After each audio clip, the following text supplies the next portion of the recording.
Have every single backup play. You lose 40-0, okay. You'll have 2 weeks of rest before you would host somebody for the AFC divisional round. Now, there have been games this season that I have felt iffy about. You've heard me use the phrase, you never apologize for a win in the NFL. But today is not one of those days where I'm going to say, well, it was ugly. I can't take away too many positives. I don't think it's a coincidence that Hollywood Brown gets back into the mix. First time all year. And this offense puts up 27 points. We're marching down the field to end the game. Kareem Hunt ices it. By the way, a phenomenal game for Kareem Hunt. He had been pretty quiet since the return of Isaiah Pacheco. But the offense looked damn good today. I thought the offense, considering what had happened this week, Patrick Mahomes and the ankle, it looked pretty good. And to me, that team, that offensive showing, that's a team that's good enough to win multiple games in the playoffs. If that was even a doubt in your mind, I think today just completely erases that thought. That's a good Houston team. And Houston did suffer a serious injury blow. It was actually a very somber moment. When Tank Dell went down, they brought out not even the cart, let's call it the ambulance. Texans players are very distraught. But coming into the game, that was a Texans team that on paper should have given Kansas City a lot of fits. And there were drives they gave the Chiefs fits. There simply were. You're not going to be able to hold an offense that has C.J. Stroud, Joe Mixon, Tank Dell, Nico Collins, Dalton Schultz down for the entire game. And there were times that C.J. Stroud targeted that number 2 cornerback spot, whether it be Josh Williams, Najee Johnson, or Keith Taylor, or Chris Rowland Wallace, and it worked out well for them. But still, this defense, which we've been critical of before, they hold Houston down to 19 points. And today felt a lot like a playoff game.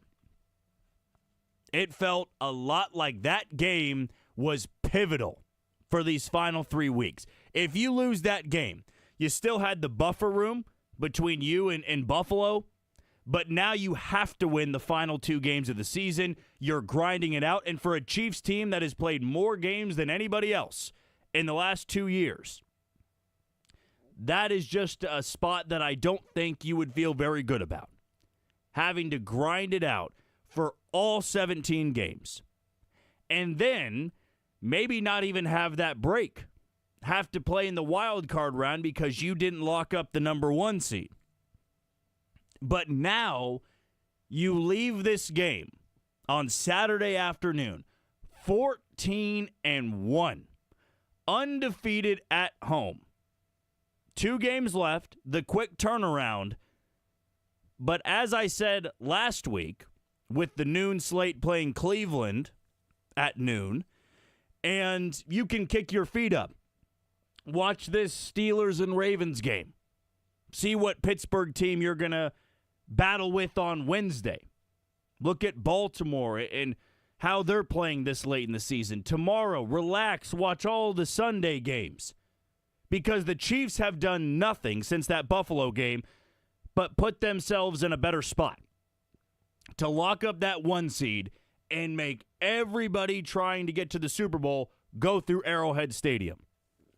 Chiefs a winner, 27-19 over the Houston Texans. You are listening to the Red and Gold Postgame Show, which is brought to you by Boda Box Wine. Kick your tailgate party up a notch this football season with Boda Box, the ultimate tailgate wine.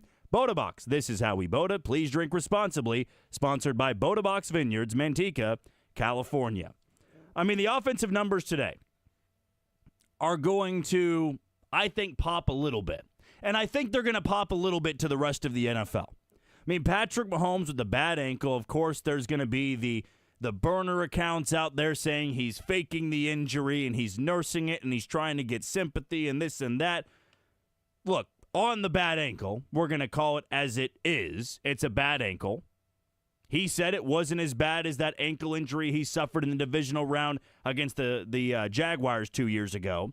But on that bad ankle, 28 of 41, 260 yards, a touchdown, no picks, 6.3 yards per attempt, which is a boost from what we saw last week against Cleveland, and a quarterback rating of 93.5.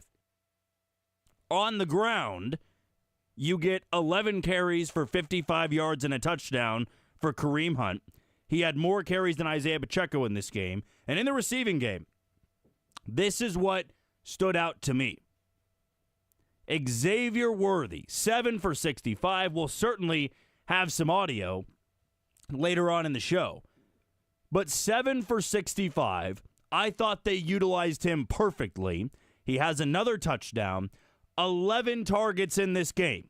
And Xavier Worthy was wide open on numerous plays. There was actually one that Patrick Mahomes missed him on again. But 11 targets, getting wide open, great routes, great separation, because I believe Hollywood Brown and DeAndre Hopkins have changed that. Having those two guys out there makes it so much easier for Patrick Mahomes in this offense. I mean, they don't have the tackle play shored up. By the way, Wanye Moore is having to fill in once again late in the fourth quarter because Jawan Taylor goes down with an injury. But with those problems at the tackle spot, 27 points today. 27 points, 375 yards of total offense. They were 7 of 13 on third down. Patrick Mahomes was sacked only one time. So with Joe Thuney sliding over to left tackle, and I know there's been pressures. I know there's been quarterback hits. But Patrick Mahomes has been sacked once in the last 2 games against a defensive line that featured Myles Garrett and a defensive line that was second in the league in sacks.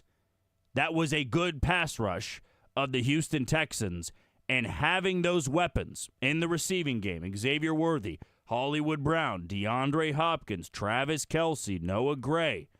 And oh, by the way, Samaje Perine adding 50 yards through the air. A long of 36, it was on that wheel route. Also had a big-time 16-yard reception to pick up a first down on third down that pretty much iced the game. That's also what you got in the passing game. To me, as I opened up the show with, this was the most complete performance I've seen. Were there gaffes in the back end of the secondary? Sure. There were times that Josh Williams was picked on. There's also Nico Collins out there, Dalton Schultz, Tank Dell, Joe Mixon. There's a lot of weapons to worry about. And if you would have told me this morning at 10 a.m. the Chiefs would win this game by 8, the offense would look good, and they would hold Houston to 19 points, I would take it.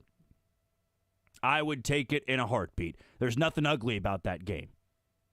Even if you would have said, oh, they won ugly 21-20, I don't care. 14-1 is 14-1.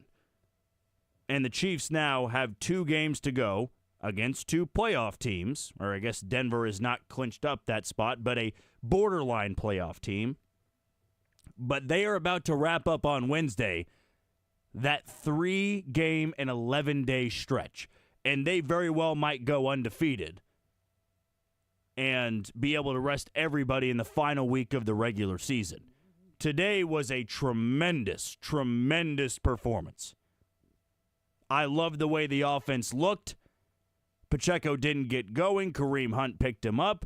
Xavier Worthy, 11 targets. Hollywood Brown looked good.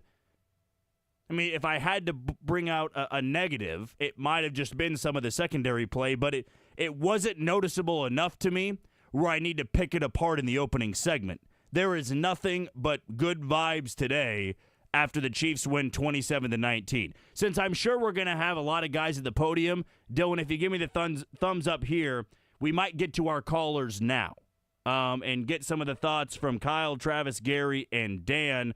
First one we're going to go to here is Kyle. Kyle, you were on the Red and Gold postgame show, my man. Hey, thank you for taking my call. sorry about a couple weeks ago.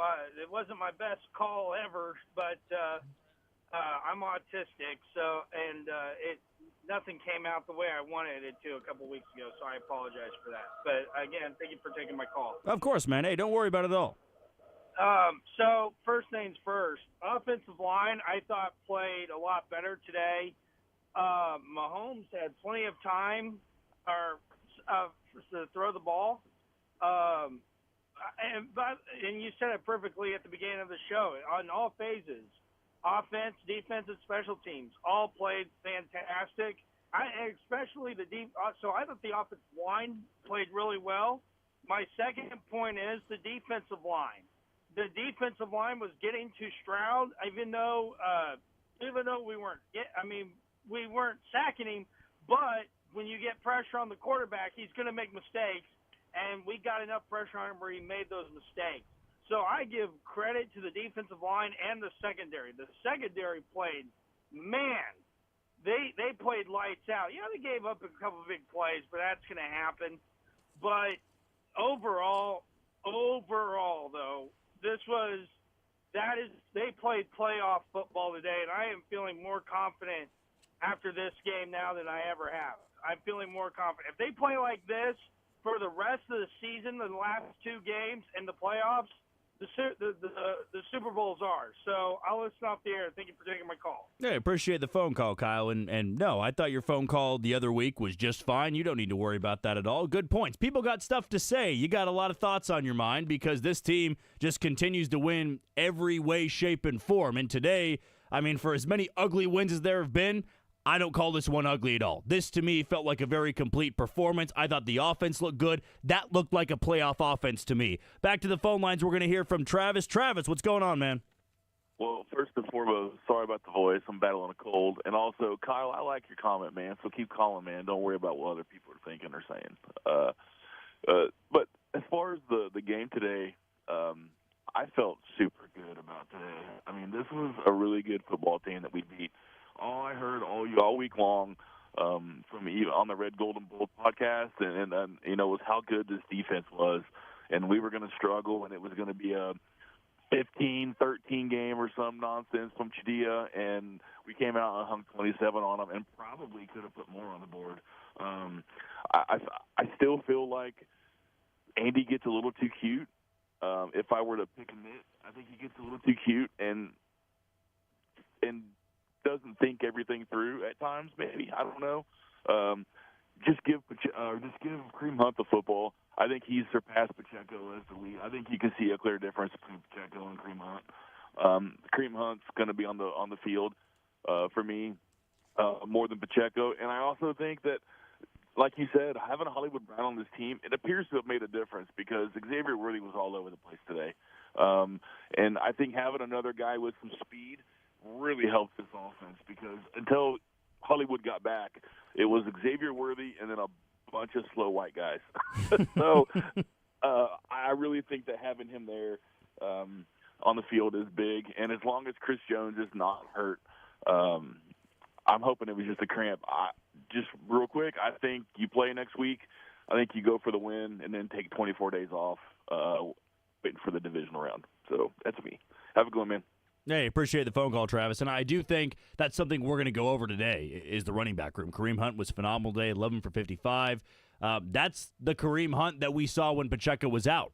And I don't know if they're going to completely put Kareem Hunt as the number one running back. Maybe it was the matchup today. But I would say in back-to-back weeks, we've seen some pretty good runs from Kareem Hunt. He doesn't have the breakaway speed, but really did well running between the tackles. I thought breaking a few tackles. He was good a little bit in the receiving game if you have him in fantasy, which I do. Kareem Hunt had a pretty good day. Had the catch and run, or excuse me, the run actually, to ice the game, put the Texans out of it, basically. No more timeouts to go, and just had a great run there. And I think everybody right now should be feeling pretty good about this offense. We're going to go back to the phone lines here from Gary. Gary, what's on your mind? Well, the good thing about this game today was it wasn't a stressor. It was a game they weren't really fussing around in. They did what they had to do. They got done, so they're not emotionally drained. They can just get ready for Pittsburgh this week. Defensively, Tank Dell going down was huge for that defense because he made a difference because these guys were wide open. But one thing Spagnuolo's got to do, if the pass rush isn't getting them, he's got to tighten that coverage. You got to start jamming the receivers if the pass rush isn't getting home. Because when you get to January, teams are going to have 2 and 3 quality receivers that are throwing out there. And if your pass rush isn't getting home, you're going to have to do something to disrupt them. And to George Karlaftis, he played tremendously on those final 2 drives. But early in the game, I was pulling my hair out, telling him to take an inside move because he was just getting taken out of the play today. But I'm going to go. I'm just glad it wasn't a stressful game for this team. So like I said, you got a real physical one coming up on Wednesday, so that's good for this team. But I'll hang up on this. And Merry Christmas, guys. Hey, Merry Christmas to you as well, Gary. And yeah, we got to bring up what George Karlaftis did. I thought he was damn good today. George Karlaftis was using the motor that we all heard about coming out of Purdue. And that's back-to-back great weeks for him. And, you know, with Steve Spagnuolo, I thought on that final drive, the last possession the Texans had, hey, if you don't have 100% confidence and sitting back there and only rushing 4, maybe only rushing 3, bring one of your corners on a blitz. And that's exactly what Josh Williams did. He didn't have a perfect day. I certainly had moments where he was picked on, but when it mattered most, they dialed up a good corner blitz. It worked out well. You sacked C.J. Stroud, and the Texans never got the ball back. Back-to-back weeks now where you don't have to stress about the final moments for the Chiefs. They are 14-1 after a 27-19 victory over the AFC South leading Houston Texans. Our last caller is going to be Dan in KCK. Dan, what's going on?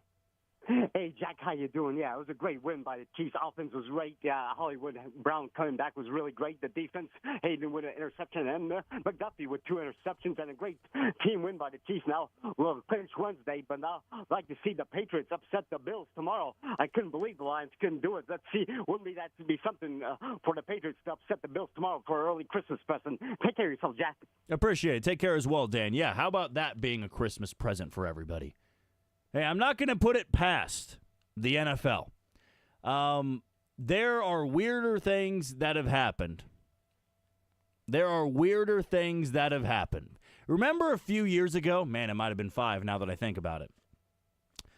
When the Miami Dolphins went into Foxborough and beat the New England Patriots and Tom Brady, Ryan Fitzpatrick, we all talked about getting Ryan Fitzpatrick to be the drum honoree for the AFC Championship game because of what he was able to do, that touchdown connection between Fitzpatrick and Mike Gesicki, Kevin Harlan saying, I'm calling both games. Remember that day? Why can't that be tomorrow? Why can't Drake May go into Orchard Park and pull off the stunner of the season so you don't have to play anybody on Christmas Day against the Pittsburgh Steelers? I'm with you, Dan. That would be an incredible Christmas present if the New England Patriots, if not this go-around, maybe pull it off in Foxborough. Pull off a stunner. Because now it's not just about the Bills rooting for a Chiefs loss or they need to win out. Certainly they need losses the rest of the way. It doesn't matter if the Bills win out the rest of the way now. If the Chiefs win one of these final 2, it's over. You still have that buffer game. And that feels damn good. Because if you don't get it done against Pittsburgh on Christmas Day, it's not as detrimental now. It certainly wouldn't feel good to go into Mile High absolutely needing it. But if you would have lost today, you are really trying to claw your way to the finish. If they lose on Christmas Day, which, of course, for the second straight year, would ruin all of our Christmases, they would still have nearly 10 days to rest up for Denver. So that's why today was so important. You win today, you go undefeated at home. The Chiefs have now won 5 in a row after that loss to Buffalo. No, not all of them have been pretty, but I would say back-to-back weeks, you're not stressing at all. You're not sweating it out. You're not pitting under your arms watching the final 2 minutes of a Chiefs game. Today was easy, it felt like. There were moments at 17-16. Texans nearly tied up right out of the break in the third quarter. There's the stoppage with the Tank Dell injury. Kaimi Fairbairn shanks the extra point.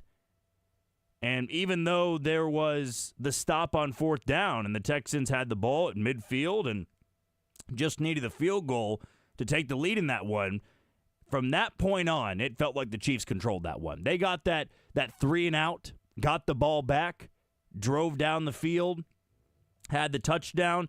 It was pretty much over after that. Yes, the Texans made a little bit of a threat, but to me, it felt like the Chiefs were in pretty good control after that 3-and-out forced following their fourth down stop, or the Texans' fourth down stop. I feel damn good about this team after today's game, and I would say I haven't felt this good about the team since their win in San Francisco on October 20th. I think in that stretch where they only lost once, that is the bratty part about this. I'm saying I haven't felt good about the Chiefs since October 20th, and in that stretch they've been 8-1. But there have been some close victories against subpar teams. But that San Francisco game was domination. I was at that game in person. That's when our very own Todd Lebo had the show for me, and I was able to go out there to the Bay Area and watch that game. That was the last time I felt this good about the team. The way the offense looked.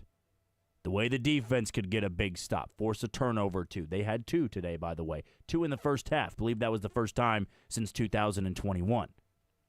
Jaden Hicks gets the pick on that opening drive. And Trent McDuffie, oddly enough, never had a pick in his career prior to last week. Back-to-back weeks with an interception. Congratulations to Trent McDuffie. I'm sure we're going to hear the audio at some point a little bit later on in the show. All right, we're going to take our first break of the show. When we come back, we'll get to some player audio right here on the Red and Gold Postgame Show on Sports Radio 810 WHB.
What a day for Xavier Worthy. A team-high 11 targets in this one.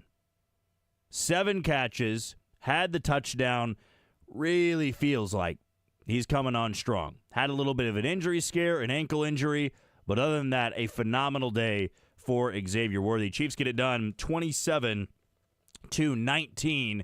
They go undefeated at Arrowhead Stadium in the regular season, I should bring up, for the first time since 2003. 21 years since the last time the Chiefs went undefeated in the regular season at Arrowhead Stadium. Lots of close calls, but today, even though it was a one possession, not one of those close calls. 27-19 the final. Kansas City 14-1. Their magic number to clinch the number 1 seed, 1. They need either a win on Wednesday, Christmas Day, against the Pittsburgh Steelers, who are in action right now over on Fox against the Baltimore Ravens, but we'll have more on that later on in the show. Let's go to the podium and hear from Trent McDuffie.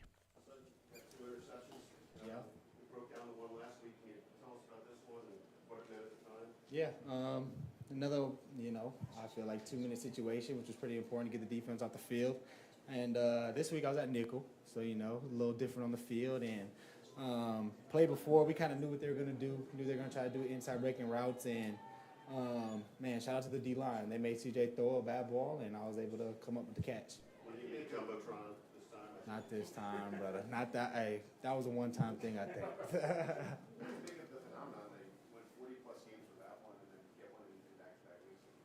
I mean, they always say it, they were talking about breaking the seal last week. And, I mean, anytime you get around defensive backs, they always talk about it comes in bunches. And, man, I'm just seeing it play out, you know what I mean? Being in the right place at the right time and making sure I make the play on the ball when it comes to me. Just hoping that we can continue this moving forward. Fred, it was obviously very hard on them, but I wonder if it was hard on you, too, to see that injury to Dell in the end zone and what that was like just at that time. Yeah. Yeah, it's unfortunate. I mean, he's a really good player, a lot of energy, and he was big for them on their team. And whenever you see a guy like that get hurt or some freak like that, it's always disappointing, you know what I mean? And praying for him. Hopefully he's able to recover and come back strong. But, yeah, just unfortunate how it happened. Andy said he thought this was the best all-around team effort of the season. Did he convey that to you guys in the locker room? And what did you feel like about the overall effort? Yeah, I mean, I feel like I felt it. The energy with the team, offense putting up points, going out there and controlling the ball, defense making stops. I mean, we let up a few 3rd and longs, which, we were disappointed with. But overall, everybody just stuck together, you know what I mean? And the energy was there on the sideline, and you can just tell guys were trying to get back in the groove of things. So for me, I was really excited just to be a part of that. And you guys make your own energy on defense, but I wonder, did it set a little bit of tone for Patrick to come back despite knowing what he was dealing with that? Yeah, I mean, that was a big thing for us this week, knowing Patrick was dealing with his little stuff, so defense felt like we had to be the ones to kind of control this game and be able to go out there and win this game for the team. And shout out Hollywood coming back, getting a few plays in with that energy. And I'm just excited seeing that offense back starting to get healthy, you know what I mean? Because I saw them in fall camp and the explosiveness and what they can do. So even just a few guys like that were able to come back, you can kind of just see the offense start to open up a little bit. So it was fun to watch. Hey, Trent, that sequence there at the end of the first half, earlier this year it seems like this team's always had to win games right at the end of the game. The sequence at the end of the first half kind of felt like maybe it changed the game a little bit. Obviously a lot of ball game left, but did that kind of felt like it really put the ball game in your guys' hands even with a full half left to play? Yeah, man, Coach Spags has a big emphasis on this defense about the first drive and the last drive of every half. And going back to just the coaches during the week, I mean, we spent a lot of time on 2-minute, a lot of time on situations and making sure we know what we're doing, but also what they're going to attack us with. So I feel like over this course of the year, we've been hit with a few different things, but now that it's getting to the later part of the year, we know what teams try to attack us with. So I feel like guys are trying to get comfortable with our play calls and actually trying to execute the calls correctly. Okay, thanks, Trent. Appreciate you guys. There he goes. That's Trent McDuffie. Had his second career interception today, a big one, right before the conclusion of the first half. Chiefs were able to move deep into Houston territory and kick a field goal, so a big swing at that point in the game. So back-to-back weeks with an interception for Trent McDuffie. I guess what more can you say about the performance from specifically him in the secondary? I know he got beat on that touchdown reception by Tank Dell, which led to a very scary injury. I believe it was just reported that D'Amico Ryan said he might stay overnight at the hospital with a significant knee injury. It was a very scary moment, but hopefully Tank Dell can recover at least well enough. It looked like that's the last snap we'll be seeing of Tank Dell this year, and that would be back-to-back years with a season-ending injury. And at this point in the year, I mean, you're talking about maybe missing the majority of next year, but for this year specifically for Houston, trying to make a playoff run, that's a big piece. And I think every Chiefs fan, every Chiefs player knew just the type of impact that he was making in that game. Might be hearing from Xavier Worthy a little bit later on here, but more of a breakdown on the game today. You know, it's funny to look back at the end of this season and you go, well, if Rashee Rice was healthy for the entire year, if Hollywood Brown was healthy from the beginning of the year, if he didn't get hurt in the first preseason game, what would their record be? And I think what's humorous about the 2024 Chiefs is with all of those injuries, Hollywood Brown, Rashee Rice, Isaiah Pacheco, Charles Omenihu, Jalen Watson, Harrison Butker, the left tackle spot not being shored up, they're 14-1. Like, would you just say if they had all those guys from the get-go and they stayed healthy, they're undefeated? I mean, sure, it's one game right there. If they would have had those guys for the Buffalo game, do they win? I think it would have been a lot closer than 30-21, but that was a game also decided in the final minutes. And I'm sure we're going to get a rematch come playoff time, and the hunch tells me right now that game's going to be played at Arrowhead. And that game very well may be the AFC Championship game. I mean, I feel like at times we don't appreciate enough that coming off back-to-back Super Bowls, this Chiefs team is 14-1. 14-1. They might put together their best regular season record in the Mahomes era without their number one wide receiver, without their number two wide receiver for 14 games of the season, without their starting edge rusher, without their starting running back for a large chunk of the season, without their kicker for 3 weeks, with bad tackle play, they're still 14-1. I mean, the part of underappreciating this is maybe not acknowledging the giant X on their back every single week. I mean, there is a massive X on their back. They get everybody's best shot. And I understand for those that dislike the Chiefs, they get lucky here and there. They get the calls from officials, the devil magic, this and that. Look, winning 14 games in 15 tries, and your one loss is to the second best team in the AFC standings-wise, I would say that every team in the NFL would say that's the perfect season. Next to being undefeated, of course, there's no slip-up. They've had bad afternoons. They've had bad evenings. They've had off weeks, but they still won those games. I'll go down the list here of every team in the AFC and their off weeks and when it happened. So Kansas City at the top. Their off weeks would have been, barely beating the Raiders, barely beating Carolina, barely beating the Saints. I wouldn't say barely. They beat them by 13 points. Going into the fourth quarter against Tampa Bay without Chris Godwin and Mike Evans felt like an off week. Beating the Raiders on the road by 7. Some of those off weeks, but they won. The only time they didn't was against the Buffalo Bills. But the Bills at 11-3, let me bring up some of their off weeks. Well, in a 2-week stretch, a 1-week stretch, They lost to the Ravens by 25 and lost to this Texans team by 3 on the road, but Josh Allen went 9 of 30 in that game. They didn't win those ones. They had that weird game against Miami, 30-27. Tyler Bass had the 60-plus yard field goal to win it. And they lose to the Rams. Their defense have a bad showing, 44-42. Like, that happens in the NFL, even with the best teams out there. And Buffalo still may be a Super Bowl team this year. The playoffs are going to decide everything. But I think that argument ended this afternoon where, well, the Chiefs are barely beating anybody. They are so vulnerable, this and that. They should be an easy out in the playoffs.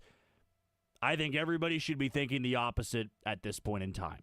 Because today, as I already brought up, this is a type of offense, this is a type of defense that can comfortably win a game in the postseason. That, to me, felt like a divisional round matchup. And who knows? Maybe this is the divisional round matchup that the Chiefs get here in about a month. Or a little less than a month. If the season ended today, here would be the matchups. Buffalo would host Denver. Pittsburgh would host the Chargers. The Ravens would be on the road against the Houston Texans. If the Steelers are to lose today, that would put the Ravens at 10-5 and the Steelers at 10-5. And the final 2 games of the season of Baltimore at Houston, at home against Cleveland, and Pittsburgh and their gauntlet would have Kansas City on Christmas Day and Cincinnati at home to close out the season on January 5th. So that could be a shakeup in terms of division leaders and wild card teams.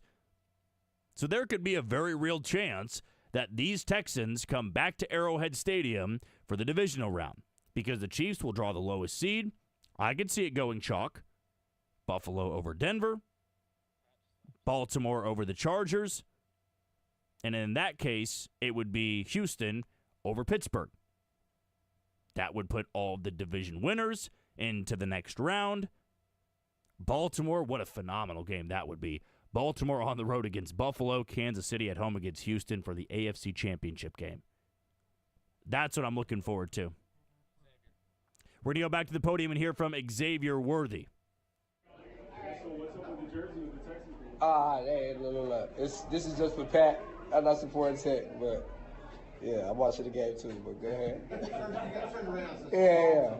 I messed up words to the game for sure. The Tech up front, everybody was getting on me, so I had to flip it around.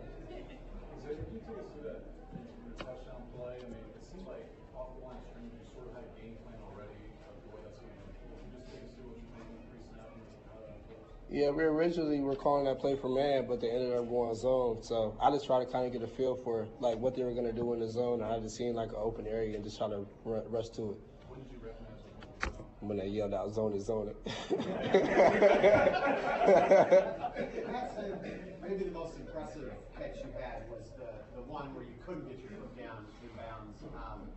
But he was talking about the trust he has to make a contested catch like that. Has Nuke helped you at all with that, with getting here too? Because he's a master at that. Yeah, man, he's been trying to get me right with it. But just continue to build on that, just to show him that I could be able to make those catches and just be a guy to rely on. Patrick has said that he really felt like it slowed down for you. What do you think has allowed that to happen for you in that play today? Man, I feel like I just got all these old heads in the room, so they kind of just making it real easy for me. Just understanding the game and just learning the new nuances of everything and just getting a better feel for everything. You're seeing what Marquise went through, or Hollywood went through and everything, and how much has been a mentor for you? How excited was it for you to see him back on the field? How much has he helped you when you injured throughout your NFL season? Right, like you said, it's been a mentor to me. Hollywood's like a big brother to me, so he's kind of just helped me out and just kind of gave me pep talks. If you see, like when I was mic'd up, he was like, make this play with the ball. So just like the little things like that, man. It was amazing to have him back. And to see him out there today. Yeah, it was amazing just to have him back out there. DeAndre said that he's your harshest critic. Can you take me through kind of what he means by that? He's my what? DeAndre said he's your harshest critic. Yeah. He always gets on me like, I can catch the ball, like, you should have caught it like this. So he just tries to get on me and make sure I'm at my best at all times. What do you think about that? Man, it's like a big brother relationship. I like it. And Xavier, what did it say about Patrick that he played today and played the way he did based on dealing with the injuries? You've seen some of that, but Man, I was just Patrick being Patrick. You briefly left with your own ankle injury. Nah, I'm good. I'm all good. Did you feel any pressure? I mean, if Pat's going to play with the next Nah, game, back out. ain't no pressure, man. Ain't no pressure. Even the way you came into the league, Xavier, with the 40-yard dash record, how much do you think you're proving not only to the rest of the league, but to yourself, that you can get open in all three levels, because you have catches and obviously the short end that you intermediate today? I feel like for me, it's not more of like proving, it's just showing. I feel like I kind of knew I had that nuance in my game. It's just me showing everybody I could do it. That slant route you caught, Man, I wanted to score on that one so bad. that looked like some of the best timing you've had with Pat, where you were full stride. Do you feel like that's coming? Yeah, I feel like our chemistry and our confidence with each other is building, and it's just going to keep growing every week. Couple more. Xavier, what do you think about this offense now with Hollywood back? Man, it just opens up a lot more. They can't just take away one deep ball on one side of the field, so they just got to prepare for both of us now. Xavier, 14-1, that's obviously having Hollywood back. What can this team do now in the last couple weeks of the year? Yeah, like you said, 14-1 and 8-0 at home, man. Shout out to the fans, but what can we do? The sky's the limit. We control our destiny. I feel like we're a hard football team to beat, and we just got to keep going and stacking. Last one, anyone? What does preparation look like for you guys on the short week? Oh, man, sure. I can't even tell you. I never had nothing like this. 3 games in 10 days. I never had nothing like this. So I couldn't tell you. Thanks, Xavier. Appreciate it. And that was Xavier Worthy after today's 27-19 win over the Houston Texans. Xavier Worthy had a team-high 11 targets in this one, another touchdown to his rookie season.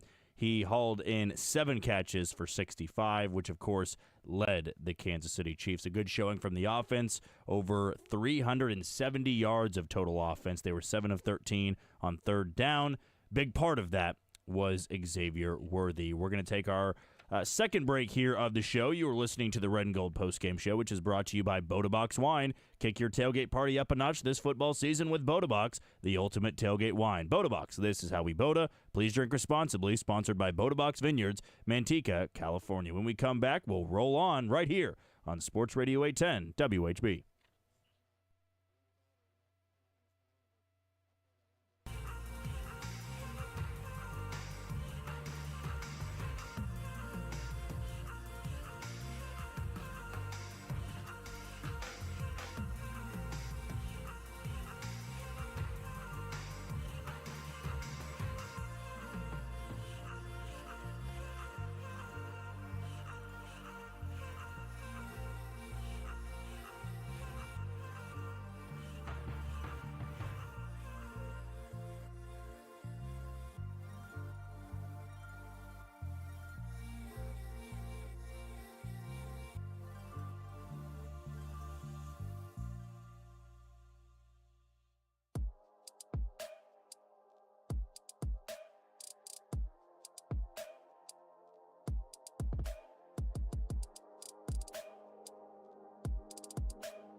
play of the game. Kick your tailgate party up a notch this football season with Bodabox, the ultimate tailgate wine. Bodabox is the premium boxed wine that wins with wine critics. Bodabox, this is how we Boda. Please drink responsibly. Sponsored by Bodabox Vineyards, Manteca, California. Chiefs get it done 27-19 over the Houston Texans. They go undefeated in the regular season at home for the first time since 2003. They are now on a 5-game winning streak and will wrap up their 3 games and 11 days this Christmas on Netflix. By the way, Chiefs and the Steelers. By the way, right now the Steelers are trailing the Baltimore Ravens at the end of the first quarter, 7-0, though they are knocking on the door at the 1-yard line of the Baltimore Ravens. And looking ahead to Wednesday, the Chiefs are a 5.5-point favorite. Think about that. 5.5-point favorite on the road in Pittsburgh. One more win, either in Pittsburgh or in Denver, to clinch the number 1 seed in the AFC, or if the Patriots find a way to knock off the Buffalo Bills on the road tomorrow, that would clinch the number 1 seed, and the Chiefs could have all of that rest leading up to the AFC divisional round, whether that be the Baltimore Ravens, the Houston Texans. Who knows what it would really be, and we're not going to speculate on that until we actually get the playoff seeding, because it would be pointless to do in picking who they might see for when the season would end. Because right now, if the season ended today, it would be Kansas City number 1, Buffalo 2, Pittsburgh 3, Houston 4, Baltimore 5, Chargers 6, Denver 7. Feel pretty good about the top 6 right now. Denver still has to win one more game to clinch a playoff berth. The Cincinnati Bengals still alive. That certainly happened after the Thursday night showdown between the Chargers and Denver. Chargers should be able to get to double-digit wins. I think they have New England and the Raiders maybe left on their schedule. Need to double-check on that just so I can get that correct. I know they have the Raiders on their schedule. Yeah, it'll be New England on the road and the Raiders on the road to close out the schedule for the L.A. Chargers. As for Denver, a little bit more complicated.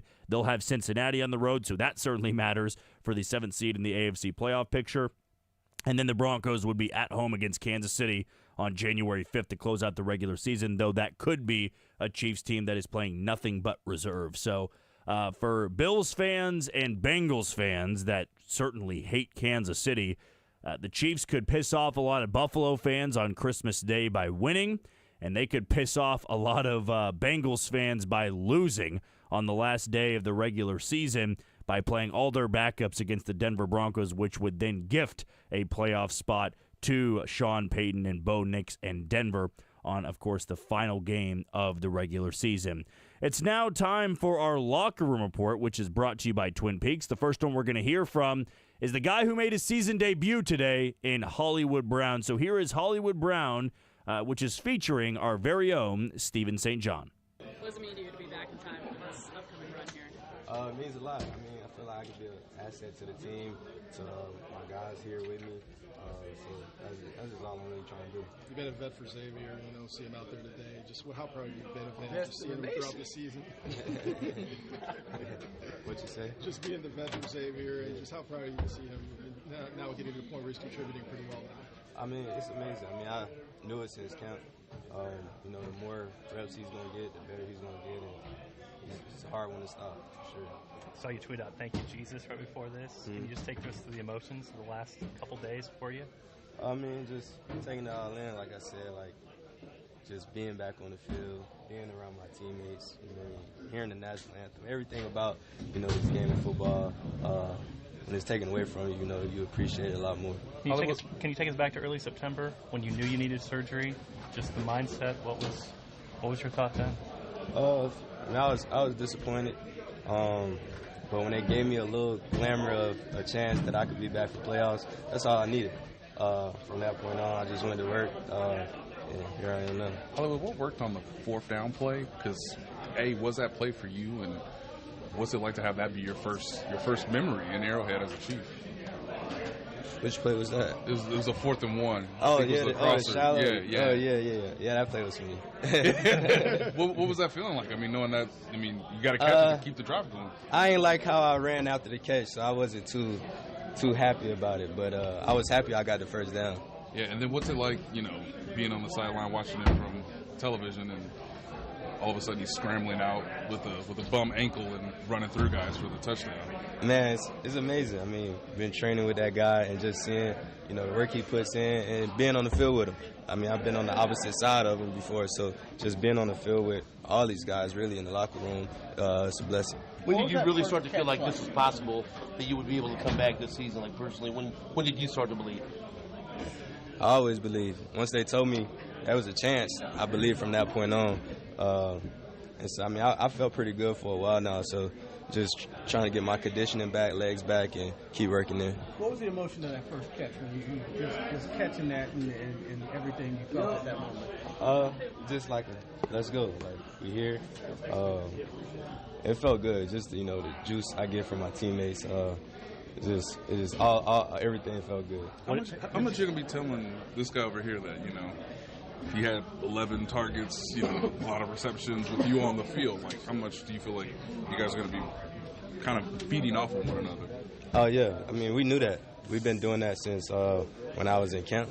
I mean, we compete with each other more than we compete with the dudes across from us. So we know what we got to do, and we know what we got to be for this team. What did Pat tell you today? Anything out on the field? He just told me, let everything come to me, work my way in, and he liked, how I was moving around. Speaking of Pat, you were part of some, key third down conversion, early on in the game. What's it like to be a part of building some of that chemistry in those must-get situations? Just, showing I could be reliable. Teammates believe in me, coaches believe in me, put me in a position. I just got to make the play. You got a little fun out there. Thank you. They could have been told me that. Yeah, appreciate it. It's still there, so I'll take it. At the very bottom. There you go. You got it. There you go. What, were you worried about that first hit? I mean, how important was that? After having had the surgery, was that something in the back of your mind? You wanted to get through that first hit? Nah. Like I said, I've been doing a lot of training, so I wasn't worried about no falls or nothing like that. More so worried about just getting my legs in for continuous plays back to back. What will you remember most about today? Everything. I mean, from running out of the stadium to, every moment of the whole day I'm going to remember. And that was Hollywood Brown after the game today in his season debut. He gets 8 targets, which was second among Chiefs receivers today. 5 for 45, had the big pickup on 4th down early on, his first catch of 2024. Again, this is the Locker Room Report brought to you by Twin Peaks.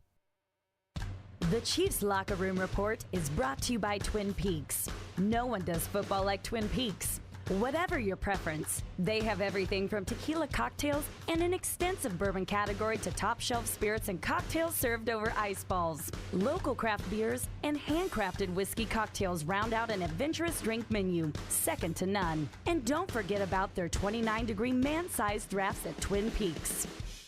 The next one we're going to be hearing from is Joshua Williams. He had a 50-50 type game, I like to call it. 50 good, 50 bad.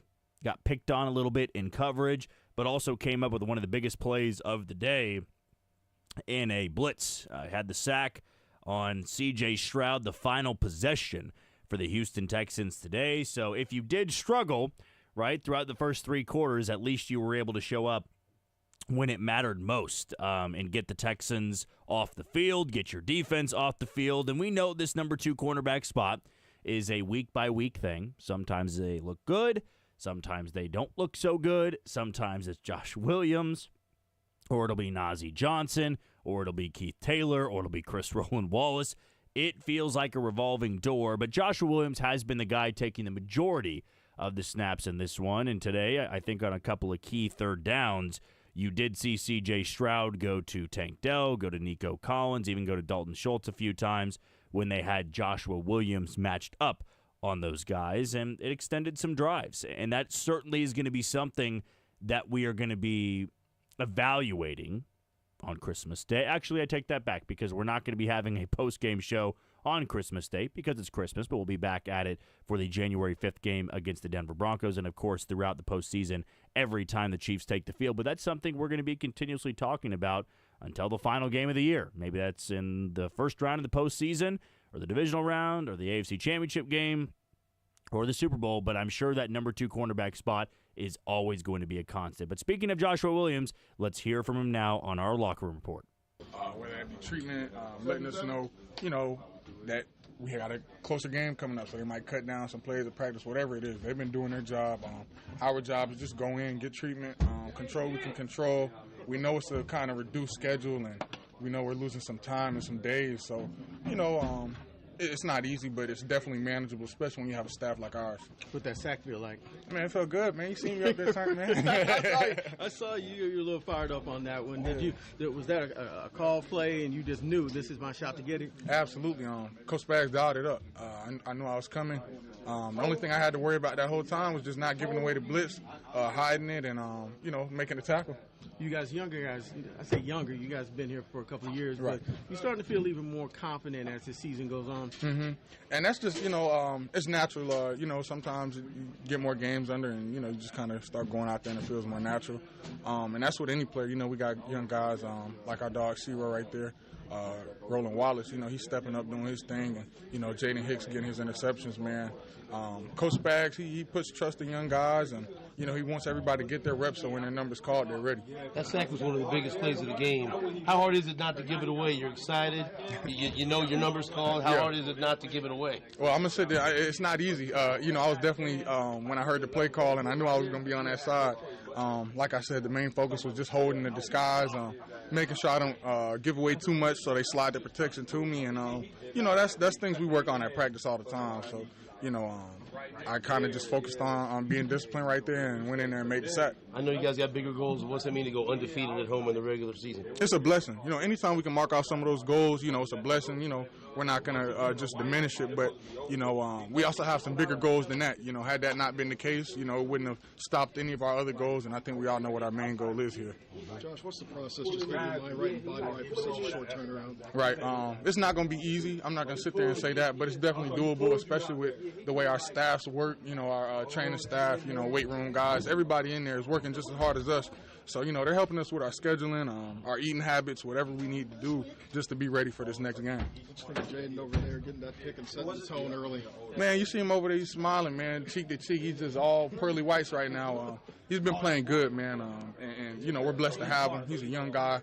He goes in there, does his thing, and he has some amazing vets around him. He has B. Cook, he has D. Bush, and he has Jay Reid all in front of him, giving him tips, and he's like a sponge, soaking it all up and making plays. You guys can push the 1 seed on Christmas Day in front of a big-time audience. How excited are you for that opportunity? Oh, it's a very exciting opportunity. Like I was saying, we definitely want to accomplish that, grab that 1 seed. But, at the end of the day, we're trying to win every game. This one, it might weigh a little more, so, we might be a little more amped up to do that. But, our main focus going in there, playing our best brand of football and walking out there with a win. You've had to go up against him at practice, but how excited is everyone to get Hollywood Brown back on the field? Oh, yeah, very excited, man. You see what he did today. He came in and played just about as good as anybody could coming off of such a big break and injury that he had. Shout out to him. He's been doing a great job being prepared. He's been staying ready, staying motivated this whole time. I can't emphasize enough how much time he's spent in the facility getting ready and trying to be ready for this game. All right, appreciate y'all. Thank you. All right, that was Josh Williams after the game today. Had the big sack to close out the game, at least on the defensive side of the ball. The Texans never got the ball back after that. So a big part of icing that game was number 2, Josh Williams. You were listening to the Red and Gold Postgame Show, which again is brought to you by Boda Wine. Kick your tailgate party up a notch this football season with Boda, the ultimate tailgate wine. Boda, this is how we Boda. Please drink responsibly. Sponsored by Boda Vineyards, Manteca, California. We're going to take a quick break. When we come back, we'll hear from the head coach, Andy Reid, and get his thoughts after the 27-19 win over the Houston Texans. That's coming up on Sports Radio 810 WHB.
Cause the 87 concrete crafted by Travis Kelce himself consists of vanilla frozen custard, Oreo, cookie dough, and cream caramel. A portion of the proceeds go to support Travis Kelce's 87 and running foundation. Top your day with a smile at Andy's. We're now going to get the thoughts of head coach Andy Reid on his team's 14-1 record. They take down the Houston Texans, and they go undefeated at home in the regular season for the first time since 2003. So first things first, let's get the opening statement from head coach Andy Reid. All right. Thank you to the fans. They went undefeated this year at home, which is fantastic. And they had some big plays today. So with the penalties, that we appreciate how loud they were and aggressive they were. All in all, I thought this was our best game offensively, defensively, and special teams wise. We've got to keep going though. We've got a lot of room to improve. We got to make sure that we keep doing that. And we've got a short turnaround to get that done in. So against a good football team. Pat had a nice day today. 28 for 41 for 260 yards, a touchdown. I thought that was positive. X had his best day with 7 catches for 65. It was good to get Hollywood back in there. All the receivers I thought did a nice job, and Kels and Noah. So it was a positive day for all those guys. But it was good to get Hollywood back in the mix of this. And then third downs, Nags had a great plan for third downs, 7 for 13, and then the red zone likewise. So 3 for 4 in the red zone. Defensively, you got to start with the D line and the pressure that they were able to put on the quarterback. I thought they did a fantastic job of that. Then that led to these turnovers with Hicks and McDuff. So which is great. I mean they're doing well with those. 10 points we were able to capture off of the turnovers, and then Tranquil had a big day with all the tackles, leading the team in tackles. Josh Williams, the big sack there, did a nice job, and then special teams wise, Nico had some real good returns, and Bucker, was good to get him back in the groove there. He was kicking the ball well. So, anyways, with that time. So those were the opening thoughts from Andy Reid. I totally agree with one of the first things he said, and that was the most complete game by the Chiefs all season long.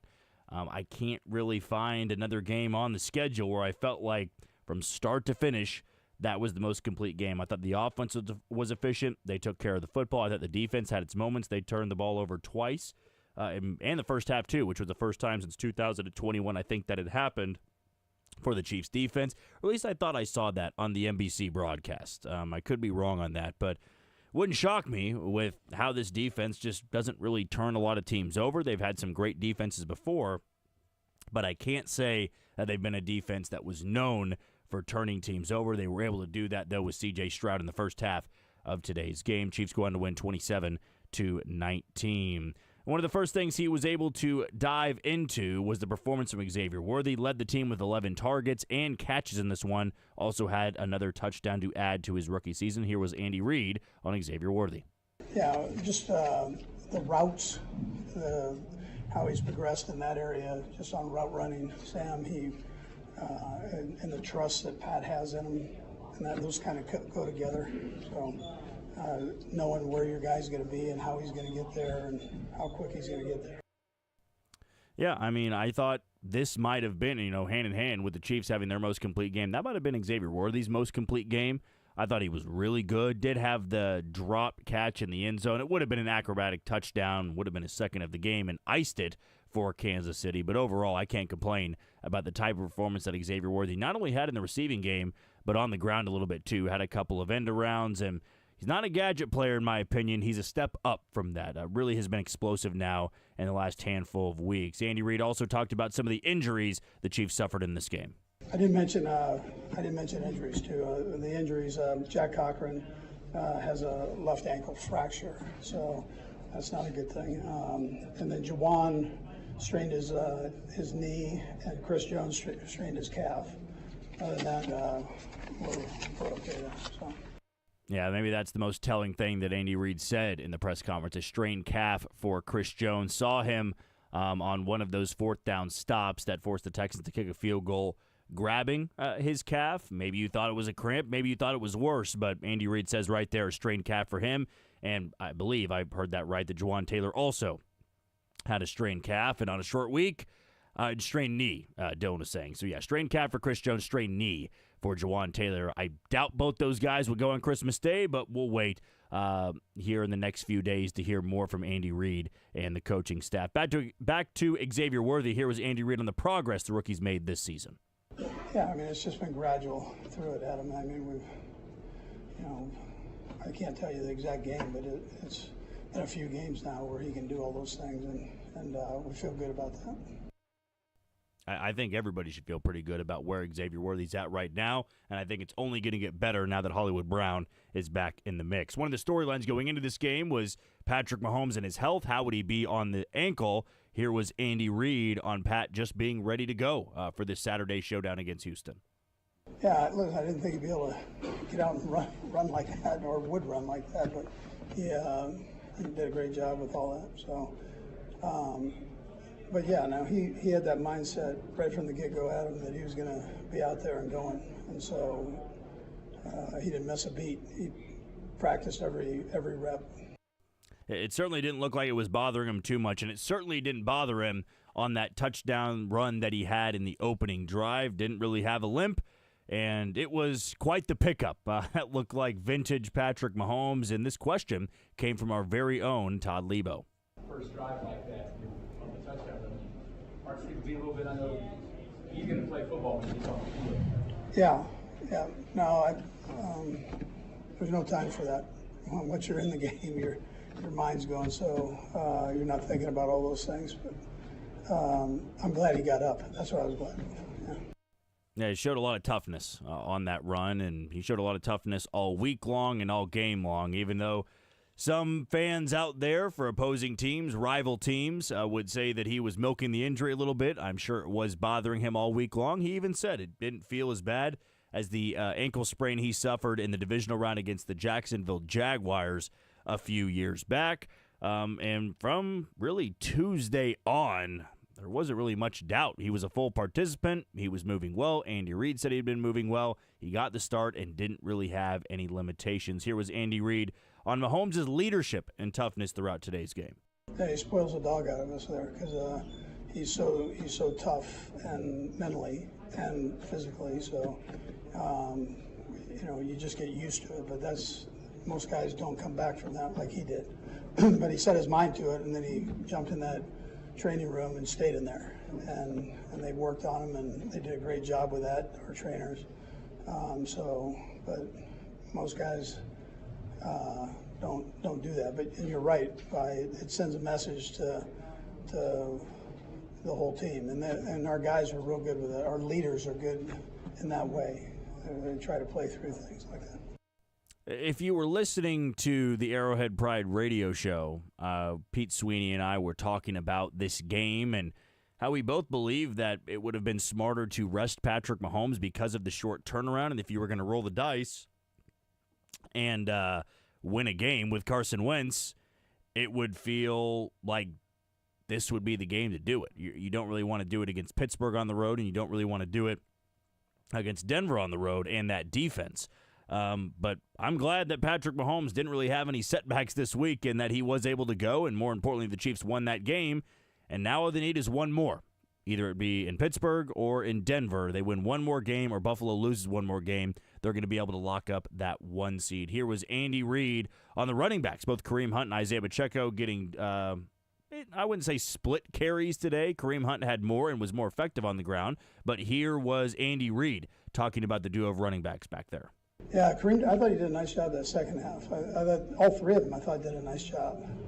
10 had some big runs for us, tough runs. P. Ryan gets in and does a nice job in there. He has a big catch there at the end, which was good.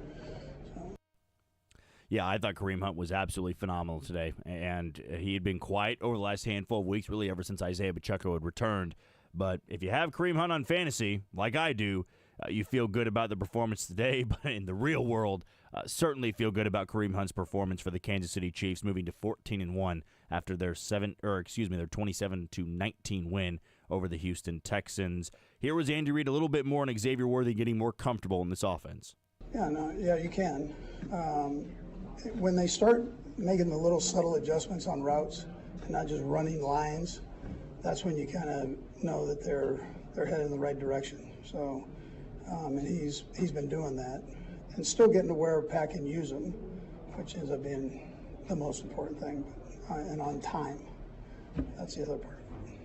A big reason why Xavier Worthy was able to look so comfortable, get those team-high 11 targets, was with the return of Hollywood Brown. A couple of big pickups for him on the day. He looked comfortable. There was some timing that was off between Mahomes and Hollywood Brown, but that's only going to get cleaned up with time.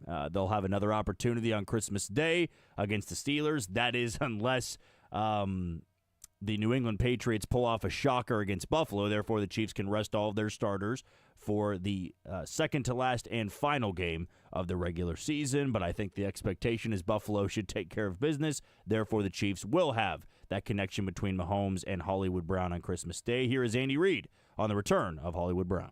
Yeah, he had the big fourth down one. The great thing about all those guys is they all want to play. And we just have one ball. So I try to explain that to them. They all want to go make the play. And he's like that. He loves playing. And he knew he was doing well in there and just wanted more. So he was feeling well. I should say not doing well, but feeling well.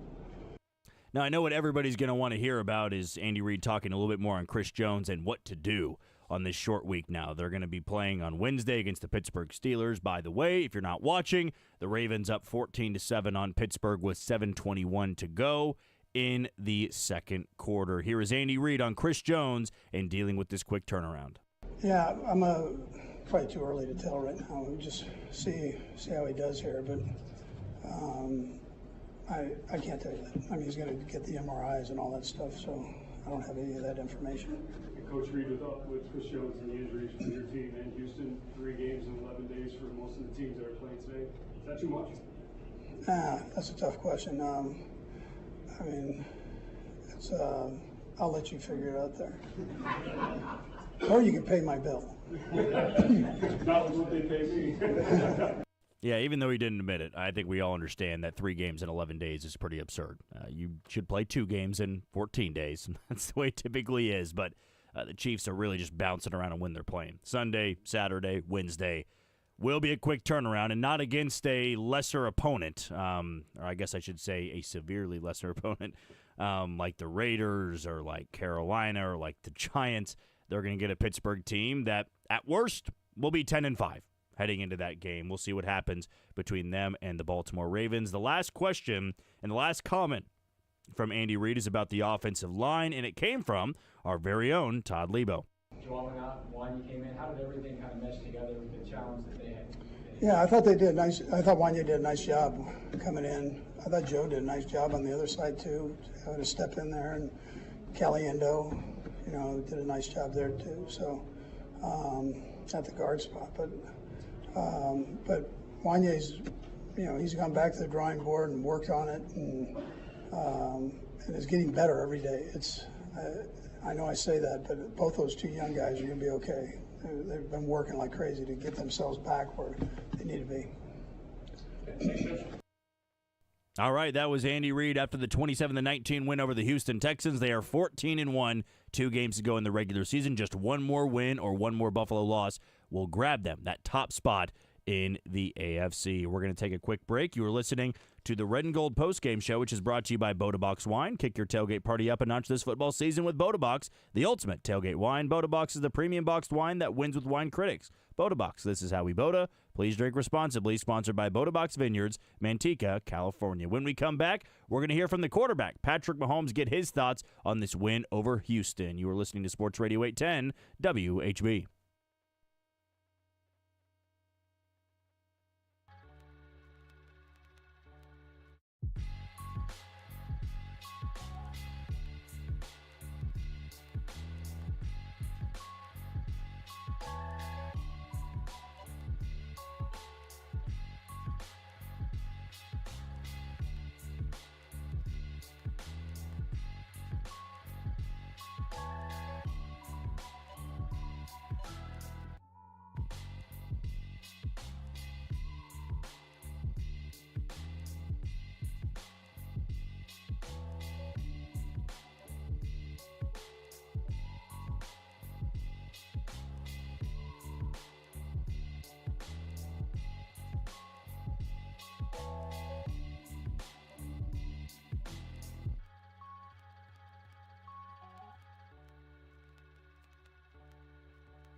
By Shamrock Roofing and Construction. You can make the right call as well by visiting shamrockroofer.com. Shamrock Roofing and Construction, one call does it all. It's now time to hear from the quarterback of the Kansas City Chiefs, Patrick Mahomes. We weren't sure if he was going to be able to start this game probably 5 days ago.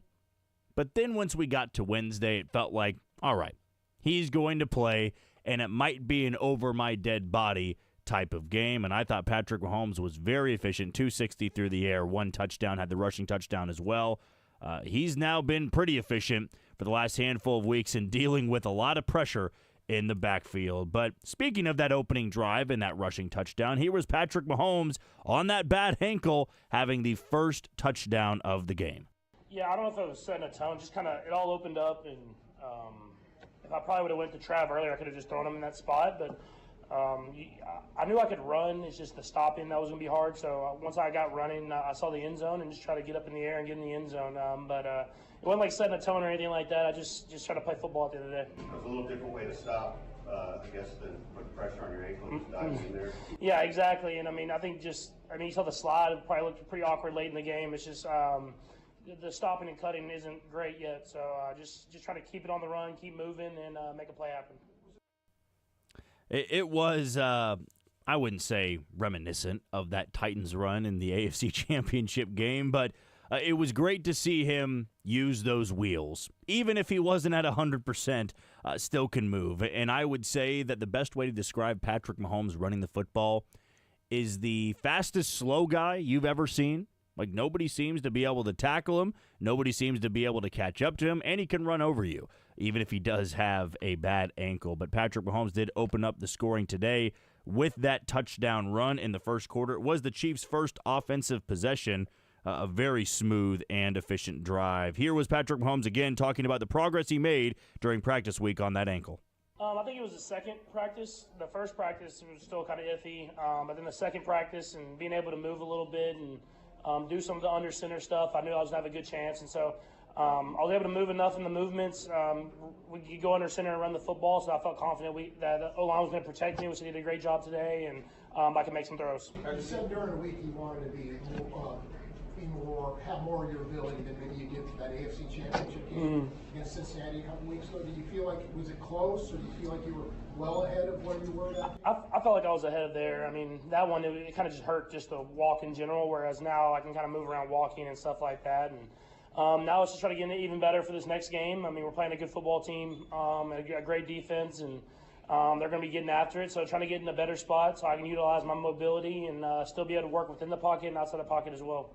I'm sure that ankle is going to be a little bit sore over the next few days, and the Chiefs don't have much time to rest as they will take on the Pittsburgh Steelers on Christmas Day. Now, Mahomes wasn't the only one everybody was watching and checking on the health for this week in practice. Hollywood Brown was the other guy that everybody was curious about if he would be activated. Of course he was, and he had a very impressive season debut for the Kansas City Chiefs. Here was Patrick Mahomes on the performance of Hollywood Brown.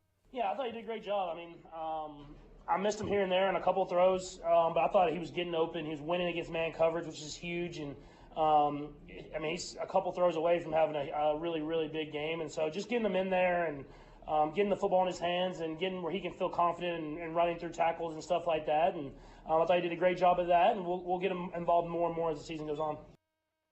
In addition to Hollywood Brown, it also was a great game for DeAndre Hopkins. It was a great game for Xavier Worthy. Travis Kelce somewhat got involved, but this offense had guys getting open. Even Kareem Hunt and Samaje Perine had some big plays in the receiving game. Samaje Perine, by the way, went 3 for 50, though we can't really call him a part of that receiver room. He just can be a great pass-catching running back. But overall, it was a good performance for the wide receiver room today. Here's what Patrick Mahomes had to say on that. Yeah, I mean, they were able to win versus man coverage, and I thought those guys did a great job. I think they won even more than I even threw them the football. But you saw we moved the ball well today, and we have to continue to do that. Some of the drives stalled out quickly, but once we kind of got the drives going, it seemed like we could move it down the field. And so we'll have to continue to answer that we can beat man coverage, and then when teams play zone, we'll have to beat that as well. I mean, I would say that, this group certainly has the ceiling to be an offense that is tough to get off the field. when facing opposing defenses in the postseason. They've got that capability. I wouldn't say they've got Detroit or Buffalo's capability of being able to put up 45 to 50 points because they haven't scored 30 points this year. They're one of the few this year not to be able to accomplish that feat, but they do have game-changing players. They've got game-breaking players. They've got the speed guys. You add Xavier Worthy into that mix. You add Hollywood Brown into that mix. Even guys like DeAndre Hopkins can't get the separation. I'm not going to call him a speed guy, but he can get a considerable amount of space between him and the cornerback or him and the safety on either third downs or near the red zone. That has been maybe the biggest change for this group since DeAndre Hopkins got to Kansas City. Now you add Hollywood Brown into that mix. This offense really does have a ceiling that could be busted through come playoff time. Here was Patrick Mahomes on one of those guys being a game-breaking player in Xavier Worthy. Yeah, I mean, I think the one that stood out to me in particular was the catch that was out of bounds. I mean, that's one of the best corners in the league, and for him to go up and make a catch on a guy like that, I know he ended up out of bounds, but that's what you want to see is a guy that can. I mean, he's obviously fast, can make plays downfield, but making contested catches. But he's getting more and more comfortable. I mean, you think since the Bills game, you can see that. Just now, we got to continue to work him and give him more opportunities downfield. And I mean, you saw that even when he was out of bounds, he made a big time catch that was close. That lets you believe he could have a game like this. I think it was just the speed he was playing at. You could tell when a guy's not thinking and when he's just playing and letting his natural ability kind of work. And on that Bills game, he was playing fast, and I think that's something that gave me confidence to give him more and more opportunities. And he's kind of ran with it. I think that's a good comparison, too, or maybe not a comparison, a reference. That Bills game, we did see a very confident Xavier Worthy, and I think we've seen growth every single week. They haven't always been on the same page. They haven't always linked up on the deep ball, but today I thought the execution on some of those play calls was A+. I thought it was very well done, and credit goes to Andy Reid, Matt Nagy, credit goes to Patrick Mahomes, credit goes to, of course, Xavier Worthy. They were really clicking today in that 27-19 win over the Houston Texans. Now, speaking of the bad ankle that Patrick Mahomes had to play on, he actually didn't anticipate moving around as much today. Here was Mahomes on having to scramble a lot throughout today's game. Not necessarily. I mean, I know that is a part of it, but I think more than anything, we saw that once I did run, they put the spy there, which helps other guys get open, and so it wasn't like I would necessarily go. My plan was to not run, and then I ended up running the first drive, but. You got to play ball at the end of the day, and if that's a good football team, this will take everything. And we were able to go out there and win, and now we move on to another great football team, and we want to try to fight to get that number one seed so we can be playing here at Arrowhead. But it's going to take our best football every single week. Now, as Andy Reid said, as I said, as even Patrick Mahomes said, the offense was clicking today. And I would say the defense from time to time looked really good. It was a very complete performance. But here was Patrick Mahomes on the offense as a whole, including guys like Travis Kelce who are still getting involved from time to time. Yeah, I mean, that's just Travis. He loves competing. So that he's always going to have that, and I'm never going to stop it because, I mean, that's what makes him such a special football player and leader on this team. But, no, that's a good defense, really good pass rush, obviously, good DBs.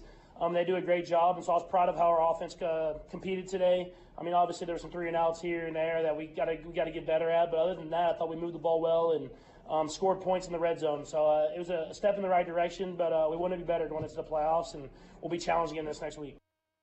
If this is going to be the offense that shows up in the postseason, they are going to be an incredibly tough out at Arrowhead Stadium. And I think it's kind of dumb to say that when you are the 1 seed and you have home field. I save it's a tough out for the 6 seed, for the 7 seed. You don't want to face them. Everybody knows what Kansas City is capable of come playoff time, whether they are clicking or not. But if that is the performance the offense is going to give in the divisional round of the AFC Championship and the Super Bowl, we may very well be talking about a three-peat come February. But that's getting ahead of ourselves. First things first, they got to take care of business, as Mahomes said, on Christmas Day against the Steelers so they can lock up that top spot in the AFC. Mahomes also talked a little bit more about Xavier Worthy and showing those signs of growth. It has been a unique rookie season for him, having to be thrust from the number 4 spot to the number 2 spot, even at times the number 1 wide receiver, depending on how that game was going. But here was Patrick Mahomes on some of those signs that Worthy has shown. Yeah, it's more than just the speed of how fast he is. It's the confidence that you can feel in the route, and and as a quarterback, you can feel how he's running the route. He's setting it up. he's running it and getting himself open and stuff like that, and that gives you confidence to make the throws. And I think there was even a couple more where I kind of maybe got flushed where he was winning downfield, and hopefully I can hit some of those, and I think that would just take his game to a whole nother level. Do you see that on that sound, but it looked like he had a plan the whole way? 100%, and it was something that we talked about, and we wanted him to set it up to let the guy get depth and then hit it to the front pylon, and he did that. And stuff like that he's getting really, really good at, and we'll continue to work at it. He's still a young kid, man, and I think his talent is through the roof, and he has a chance to be a really special football player. I do think that we are just scratching the surface of what Xavier Worthy can be.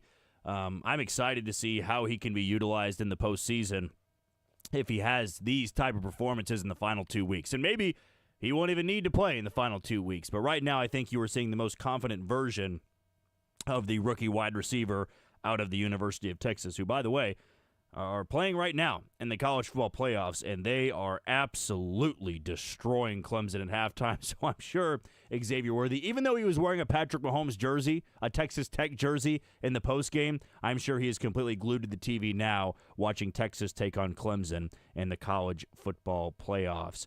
A few more to get through here. Here was Patrick Mahomes on playing through the pain today on that ankle. Yeah, I mean, I ask a lot from the guys around me, and so I feel like if I'm going to ask them to play through pain, if I'm going to ask them to play through little nicks and bruises and stuff like that, I gotta do it. I gotta do it as well. And so that's something that I pride myself on, is being out there with my guys and playing football. And I'm not going to put us in position to be in a bad spot or lose a football game. But if I feel like I can compete and win, I'm going to be out on that football field. Just one other side thing with that. How effectively could you play it as a pro? I mean, is that taken away from a little bit in this instance? Yeah, I mean a little bit, but I did good enough. I mean, it's you're not going to feel great. I mean, that's kind of just what it is, and you don't make excuses in this league. You go out and play football, and you fight until the very end, and then you try to get a win at the end of the day. And so, like I said, I asked especially like the offensive line to fight through and play through some of these injuries, and you saw Noah bounce back up and get back on the football field. I asked that from those guys, so I got to ask that for myself as well. And, you know, we did just bring up Xavier Worthy wearing that Texas Tech jersey, where Patrick Mahomes actually talked about it, and the quick turnaround, of course, in facing the Pittsburgh Steelers on Christmas Day. By the way, we have just reached halftime of that game between the Baltimore Ravens and the Pittsburgh Steelers, 17-10 in favor of Baltimore. Here was Patrick Mahomes on that quick turnaround against Pittsburgh, and the idea of Xavier Worthy wearing his own Texas Tech jersey. Yeah, I think you're motivated to play a great football team. To play in Pittsburgh, it's a great environment, a great stadium. It'll be rocking. Playing on Christmas, so everybody's gonna be watching. And I think more than anything is just it's just getting off your feet when you can, but at the same time studying and getting the game plan in. And Coach Reid does a great job of it. But we knew this as was part of our schedule from the very beginning, and coaches prepared us. So let's go out there and play our best football. Real quick, we just asked, Xavier's got your jersey on. What's it? Still a Longhorn wearing a Tech jersey? Yeah, it shows us the support. It surprised me he did it today because they're playing right now.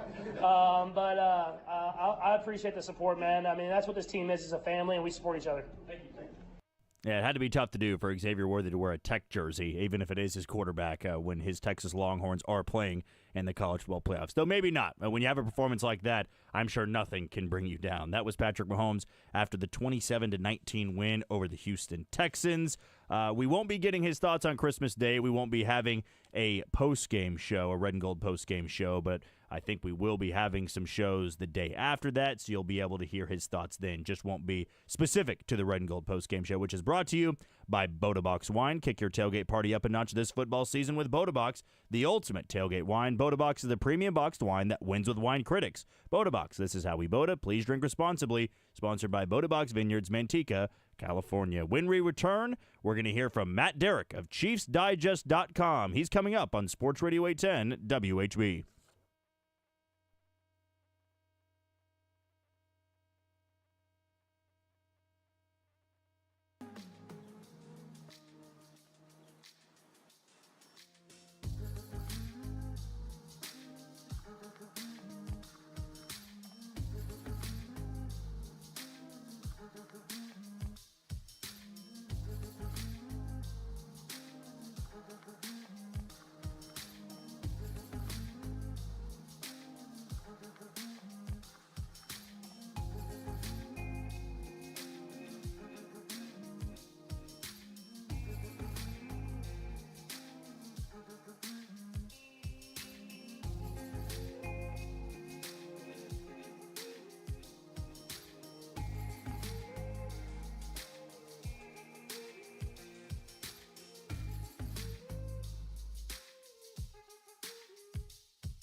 P. Ryan for that 16-yard catch and run, which all but iced the game in today's win over the Houston Texans. And the right choice is presented by Choice Solutions, your trusted locally owned IT partner since 1985, providing IT expertise, services, and solutions to help your business grow. You can also make the right choice today by going to choicesolutions.com. It's now time to hop on the phone line and hear from Matt Derrick of ChiefsDigest.com. He's brought to you by Cap One Lending. The Freedom Loan at Cap One Lending is the exclusive loan that helps you pay your home off in less than half the time and gives you access to your home's equity without having to refinance. Go to CapOneLending.com. Well, Matt, would you agree with Andy Reid and that being the most complete performance by the Chiefs all season long? I think he's got a legitimate point. This was, I think, definitely one of the more efficient and better offense performances the offense has had. Defense had a couple of leaks. There was maybe a little bit more off yielding and giving up in the first half and some breakdowns, but I really liked the performance in the second half. They shut it down and cleaned it up when they needed to. So special teams was solid too. So yeah, I think I would agree with him. I mean, you saw this offense looked pretty polished today. They didn't get to 30 points, but if they had more time toward the end and they weren't just trying to run out the clock, they certainly would have gotten those 30 points being well within field goal range. But what did you see that was different? Was it just simply the addition of Hollywood Brown? Was it Xavier Worthy having a ton of plays called for him? Was it Kareem Hunt getting going, some of the protection from the offensive line? What did you see to see such a polished performance from this offense? Well, I think you hit it on the head. I don't think that there is just one reason. I think there's a lot of reasons, and you hit on a lot of them right there. The protection from the offensive line was better today. The protection was better because I think that the game planning and game calling was better. It was designed to help protect Mahomes, to get rid of the football quickly, get to the ball to some of your playmakers in space, and not have him, holding on to the football too long. Mahomes himself did a pretty good job of getting rid of the football and not putting himself in the precarious positions or in positions to put the ball into danger. There were a couple of throws that were somewhat errant that could have been trouble, but nothing that really turned into me like a turnover-worthy throw. Xavier Worthy, getting him involved is good, and I think you're seeing him just grow in confidence week by week. Hollywood Brown. You're going to go far into the playoffs if you've got an offense that has Hollywood Brown, DeAndre Hopkins, and Xavier Worthy playing together the way that they did today. And I think that once again, Kareem Hunt, you mentioned him. I think he needs to be the lead back on this team, and the more carries that he gets, the better the situation. Because I think even offensively, they could have got to 30 points, Jack. You know what? If I think Kareem Hunt gets one of those touches at midfield on 3rd and 1 and 4th and 1, because I think he gets the first down there. No knock against Isaiah Pacheco, but I think Kareem Hunt right now is the point as a better back. We're talking with Matt Derrick of ChiefsDigest.com after the Chiefs' 27-19 win over the Houston Texans. I do think it's interesting you bring up with Kareem Hunt being the lead back. What do you think has, I guess, led to some of Isaiah Pacheco's lack of efficiency, not really having too many holes to run through with this offensive line? Because with Kareem Hunt, it feels like in the last 2 weeks, the holes have been bigger for him. He's having more chunk yardage where it's been really difficult for Isaiah Pacheco to get going. Is it something with the offensive line? Is it simply just battling back from the injury he suffered, trying to get back in the swing of things? What have you seen that has kind of leveraged Kareem Hunt into being the lead back as of right now? Yeah, I mean, the Chiefs have had kind of a tough situation this entire season. I mean, and Pacheco, hey, he's got to have some rust coming back from the 11-week layoff. And on top of that, an injury, too. He is, I'm certain, coming back from surgery in mid-season is not 100%. I mean, he's probably not going to be 100% until next year. So, you are dealing with an Isaiah Pacheco who's probably not his complete and total self. You have got a Kareem Hunt who came in and they gave a lot of work to when he was just sitting at home on the couch, and you saw him hit a wall because, remember, he was getting like 25 touches, 27 touches a game there at one point. I mean, that's not the solution either. I mean, to me, the solution is definitely, using that backfield by committee. But, Kareem, he's not as much of a workhorse as I think he is. He's not the 27 touch a game guy anymore either. But I think he is definitely more in the 18 to 20 touch to let him get his rhythm. And if Pacheco can find a way to kind of maybe, position himself and get himself in the mind frame and the physical frame of, being the relief back where maybe he's going to get half dozen touches a game, you got to frankly, you got to filter in P. Ryan too. He's going to be your third down back, although today he had some really good plays on first and second down as well. I mean, you've got a rotation that you can take advantage of, but the distribution of touches, I think, just needs to be different. I mean, Hunt needs, I think, to be getting the lion's share of the touches, and that means that, Pacheco needs to kind of change his mindset in his role. And if he can do that, I think he can help this team better. I think it was very interesting you brought up with this offense that it can be good enough to win in January, and maybe that's been the fear for a lot of fans so far, really in this last 5-game winning streak, is the offense doesn't look as good. The offensive line, at least the tackle play, has struggled. They aren't really getting the chunk plays. But today, it reminded me a lot of what the offense looked like in the postseason run last year. They were taking just what the defense was giving him. There was some of those chunk plays. They got the running game going a little bit.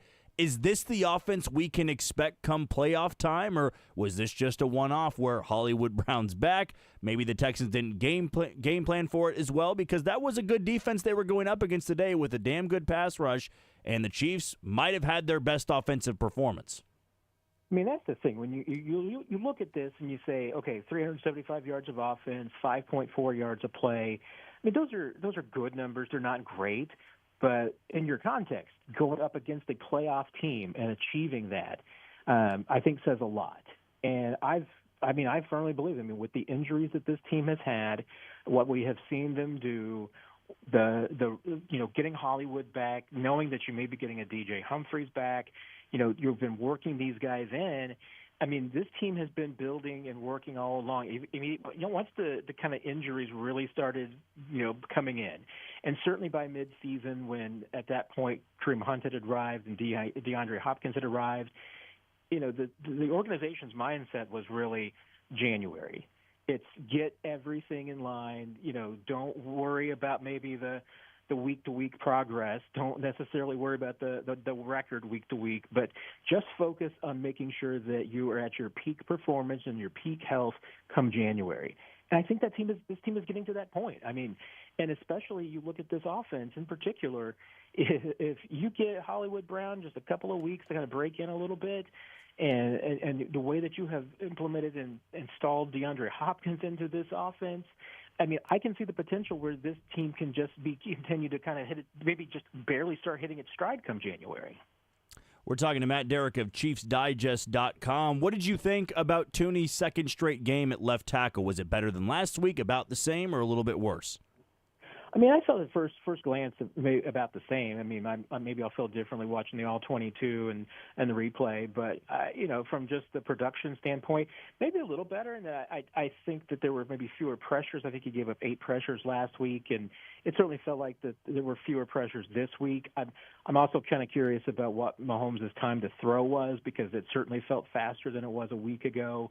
But and Mike Caliendo, I mean, I felt like I only really saw one bad snap that he had, and maybe a miscommunication on who was supposed to have a man, and I think that resulted in one of the just 4 hits on Patrick Mahomes. But the fact that they only gave up 4 hits on Mahomes says a lot about how that offensive line performed today, even with Wanya Morris coming in and playing in the fourth quarter for Jawan Taylor. Now, you look ahead to this game on Christmas Day. It'll be a quick turnaround for Kansas City, Pittsburgh, and Baltimore right now battling it out, but they will visit Pittsburgh to take on the Russell Wilson-led Steelers, but they're going to have to do so now with another injury, actually 2 injuries to be worried about, in Chris Jones, the calf strain, and then Jawan Taylor, the knee strain. How do you see the Chiefs handling that? I know Andy Reid said it's too early to tell, but they only got a few days before kickoff again in Pittsburgh. Do you anticipate those 2 guys playing, or one of them, or none of them playing? I mean, right now I would expect neither one of them to play, and that's not based on any information. I mean, it's just basically, I would call it more informed speculation than anything else. It's just the time frame, the injury, the importance of those 2 players in January, and they're not going to handle it any different than they did the Patrick Mahomes injury. I mean, those guys will do their rehab, but remember, they're going to have less time to do rehab than Mahomes had last week. They'll trust those guys to tell them how do they feel. Also different in that, Jawan Taylor's been dealing with a knee injury. I'm assuming this is the same knee. It could be the other one. We didn't get that information from Andy Reid after the game, so let's see. But Chris Jones, I mean, just as once again one of your more important players. He's also an older player. If there's any concerns whatsoever, I think you err on the side of caution. Probably a bit more so than with Mahomes, but like I said, the team's going to trust those guys to tell them the truth about how they feel. And what happens in the Steelers and Ravens game and the Bills, New England next week would certainly, to me, have an impact, because if the Steelers can put this division away today and clinch it over the Ravens, they're just not going to have a lot of motivation. And to me, it could very well end up being an exact opposite of what happened with the Chiefs and the Raiders last year, except this time, on the Chiefs side, they're the ones going on the road, wishing they didn't have to play on the road on Christmas Day, but willing and ready to take that frustration out on somebody. And the Steelers are going to be at home on Christmas Day, wishing they were at home opening presents rather than playing a football game. So I feel like the Chiefs are probably in pretty good shape, for if the Steelers are in the right mindset and maybe have everything clenched and nothing really on the line on Wednesday. But, hey, recovery is going to be important for both teams. And last question, Matt, really appreciate your time here this afternoon. I think it's interesting that with all the injuries they've had, all the close calls, they're still 14-1, and I can't help but think if they had Hollywood Brown the whole year, if they had Pacheco the whole year, they had Rashee Rice the whole year, that this very well could have been maybe the best Chiefs team in the Patrick Mahomes era. I mean, maybe if you just pay attention to record, that would be the case, because maybe they'd still be undefeated if they had all of those guys. And I know it's more so of a hypothetical here and shoulda, woulda, coulda stuff, but if they had all those guys healthy, would you think we'd be looking at this team right now going, I mean, if they're 14-1 or 15-0, this has to be the best Chiefs team in the Patrick Mahomes era? Or is it still some of those teams that had the explosive offenses with Tyreek Hill and a much younger Travis Kelce? Yeah, I mean, it's a really good question because, you've had you've had multiple different eras, I think, at this point of Patrick Mahomes. You've had the era where the offense was just absolutely stellar and the defense was terrible. You had an era where the offense wasn't quite as good, but the defense was a little bit better. And now you're at an era where, hey, the offense pretty good, the defense is really good. I mean, is this Chiefs defense better on a scale than the Chiefs offense?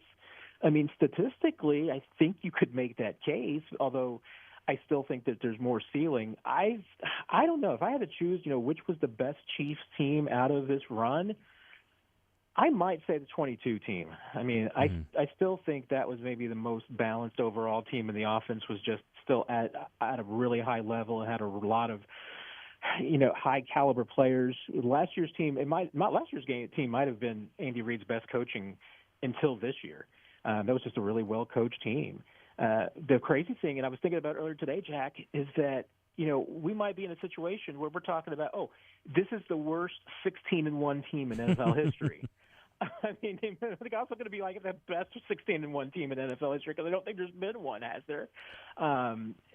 It's crazy to think that this team is in this position because I get it. I mean, I understand these close games make people think, and wonder about this team, but it doesn't make this team wonder about itself. They believe that they're the best team in the league and that they're going to three-peat. And at this point, nobody has stopped them. All right, Matt. Well, appreciate your time as always. You have a great Christmas, and we'll talk to you after the holidays. You too, Jack. Always enjoy talking with you, and I hope everybody has enjoyed following along this season. A lot more to go. Take care and have a great holiday. Absolutely. Same to you, Matt. There he goes. That's Matt Derrick of ChiefsDigest.com. I wanted to throw that in because – we can sit here and say close victories, right? This team is the worst 14-1 team of all time, or at least the rivals of the Chiefs would say that. But my question more so goes to the health part of it. I mean, would they be barely beating some of these teams if they had Rashee Rice and Hollywood Brown the entire season? I don't think so. I think we would have seen more of what we saw today. But then you take away a great quarterback like C.J. Stroud and all the weapons they had. I mean, what would they have done against Carolina, against the Raiders in both those games? Would they have had a lot of those close calls? I mean, sure, they had Rashee Rice all the way up until that Chargers game, but they didn't have Hollywood Brown. I do wonder what it would have looked like. Would they have been closer to that 2022 team that really had Juju Smith-Schuster reignite his career? I think it's always something we'll be left wondering with, but you're not going to be feeling too doom and gloom about it because they're 14-1. It's a much different story if they were 9-6 or they were, or if they were 8-7, would that be? Yeah, 8-7, and you're having to wonder about all these games that went the other way.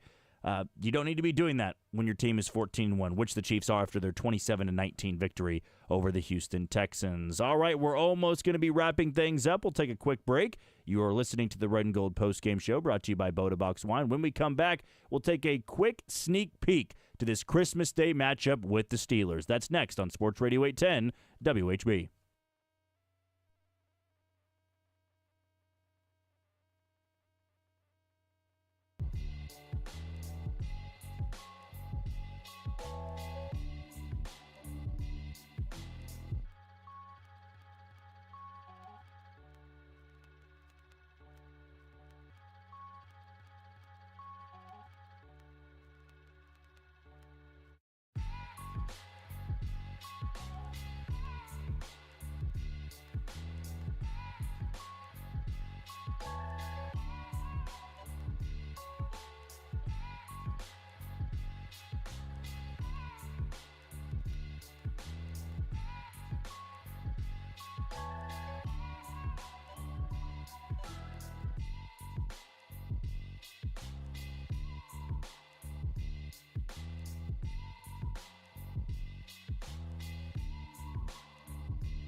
green light on that one, which is brought to you by Green Light.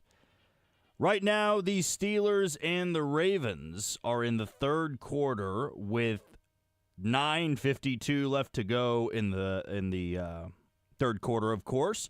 Ravens lead 17-10 in this one. Justice Hill is no longer able to return in this game. He has been designated to out with a concussion. Russell Wilson in this game, 13 of 18, 116 through the air, 1 touchdown, no picks, a quarterback rating of 107.6 on the ground.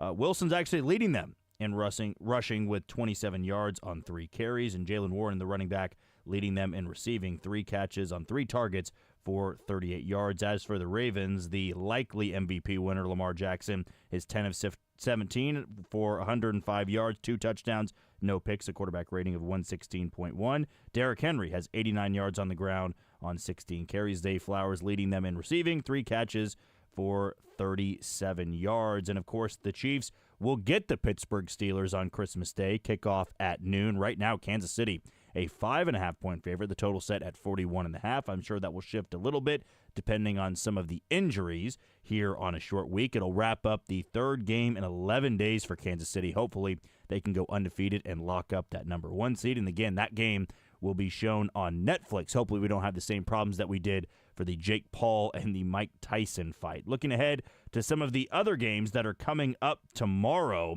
things will kick off at noon on Fox with the Giants and the Falcons. Michael Penix getting his first start of his career. The Falcons, an 8.5-point favorite over the 2-12 Giants, who are just hoping to get that top spot in the NFL draft. The Lions will look to bounce back following their loss to the Buffalo Bills in Chicago against the 4-10 Bears. Lions at 12-2, and they are a 6.5-point favorite. Something seems fishy, though, about that line. Not sure why the Lions wouldn't even be favored by more than 6.5 points in this one, but feels like some free money there to take the Lions to cover at Soldier Field. The Bengals are a 9-point favorite over Cleveland. They need to win out. They need Denver to lose out to make the postseason, so there still is hope, but they got to take care of business against the Browns team that will be a 9-point underdog in this one. They will be starting Dorian Thompson-Robinson over Jameis Winston. The Colts will be at home against the 3-11 Tennessee Titans. They are a 3.5-point favorite at Lucas Oil Stadium. Kickoff will be at noon for that game. The Jets will be at home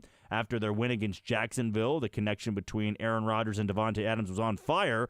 They will be hosting the 8-6 Rams. The Rams, though, are a 3-point favorite. The Eagles will be on the road against division rival, the Washington Commanders. Eagles at 12-2, looking to grab that top spot in the NFC. The Commanders just trying to hang on to that playoff spot at 9-5. Philly, a 3.5-point favorite. Carolina back at home.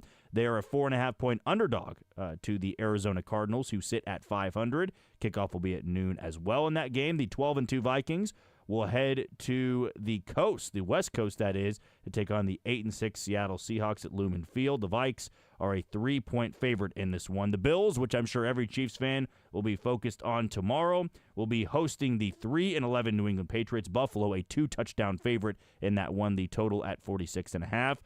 Maybe the garbage game of the week would be in Vegas between the Raiders and the Jags. Desmond Ridder versus Mac Jones, 2-12 versus 3-11. The Raiders, though, at the Poop Bowl, we'll call it that.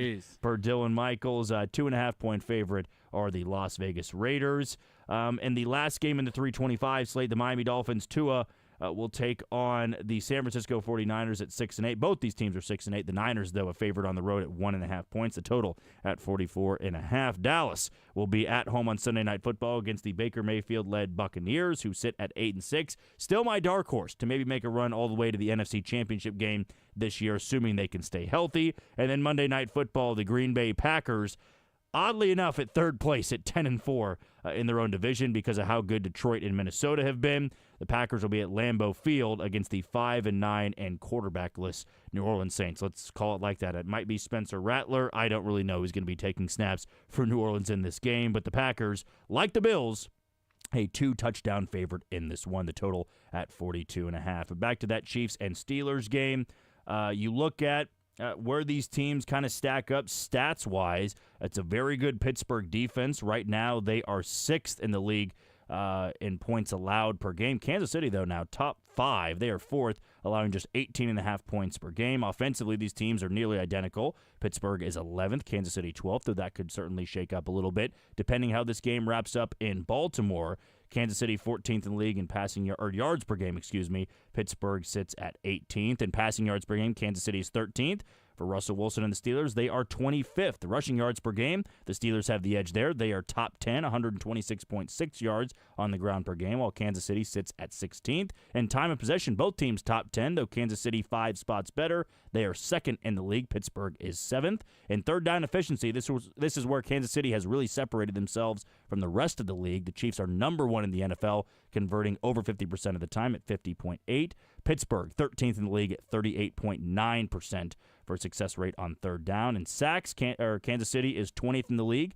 They have sacked the quarterback 32 times this season. Pittsburgh is 14th with 35 sacks, though that is through a half of play and 8 minutes into the third quarter. That, of course, can always change, and these stats will change for the Pittsburgh Steelers. And lastly, they are top 3 in the NFL in interceptions. Steelers have picked off quarterbacks 15 times this year. Kansas City just 10, and a lot of those interceptions have happened over the last 2 weeks of the season. So Chiefs and Steelers on Christmas Day, hopefully a better result than you got last time on the same day, 365 days ago. Hopefully it can be a 180, and the Chiefs can go from losing to the Raiders and Aiden O'Connell on Christmas Day to clinching the 1 seed and beating the Steelers on Christmas Day in 2024. Again, Kansas City, a 5.5-point favorite. The total at 41.5, and kickoff will be at noon on Netflix. That's right, it'll be on Netflix. Same thing for the nightcap between the Baltimore Ravens and the Houston Texans that you just saw at Arrowhead Stadium. We're going to take our final break of the show. When we come back, we'll wrap up the Red and Gold Postgame Show on Sports Radio 810 WHB.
Patrick Mahomes was the magic of Mahomes, which is brought to you by Westlake Ace Hardware. Westlake Commercial, a division of Westlake Ace Hardware, is your local business-to-business supply partner.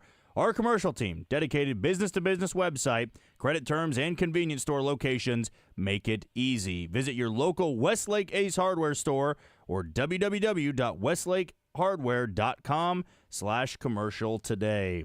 The Chiefs moved to 14-1 after yet another win over the Houston Texans, 27-19. Just 2 games to go in the regular season. We will not have a red and gold postgame show on Christmas, but we will be back for the regular season finale against the Denver Broncos. Hopefully, Carson Wentz will be playing in both those games because Drake May and the Patriots pull off a shocker and the Chiefs can just rest the rest of the way. But enjoy the holiday. Enjoy the game on Wednesday. Have fun watching all the games tomorrow. But until the next time we talk to you, you take it easy, Kansas City.